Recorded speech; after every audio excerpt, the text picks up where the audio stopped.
পরিবহন দপ্তরের উদ্যোগে এবং টিআরটিসিকে সঙ্গে নিয়ে রাস্তার যে যাত্রীরা রয়েছেন, যারা মোটর বাইক নিয়ে বিনা হেলমেটে চলাফেরা করছেন, তাদেরকে হেলমেট বিতরণের একটা কর্মসূচির আয়োজন করা হয়েছে।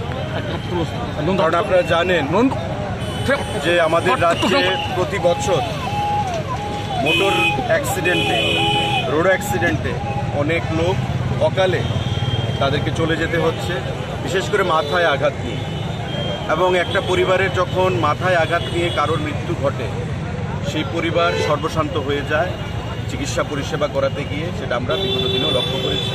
এবং তার জন্যে আমাদের দপ্তরের তরফ থেকে প্রতি বছরই সড়ক সুরক্ষা সপ্তাহ পালন করা হয়ে থাকে। প্রায় 700 থেকে 750 মোটর বাইক অ্যাক্সিডেন্ট বা যানবাহন অ্যাক্সিডেন্ট ত্রিপুরা রাজ্যে প্রতি বছর ঘটে, যার মধ্যে প্রায় 200 থেকে 250 ফ্যাটাল অ্যাক্সিডেন্ট হয় এবং তাদের মৃত্যু ঘটে। এটা বিশাল সংখ্যা। তো সেই সংখ্যাটা আমরা কমিয়ে আনতে চাইছি।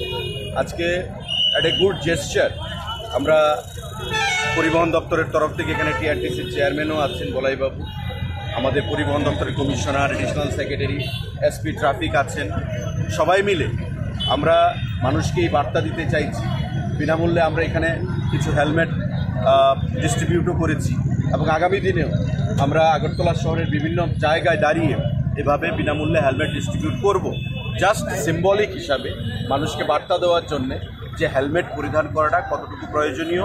এবং আগামী দিনে এই হেলমেট পরিধানের মাধ্যমে আমি আমার নিজেকে শুধু বাঁচাতে পারবো না অ্যাক্সিডেন্ট থেকে, আমি আমার পরিবারকে বাঁচাতে পারবো এবং অন্যকেও হেলমেট পরিধান করার জন্য উদ্বুদ্ধ করতে পারবো, উৎসাহ যোগাতে।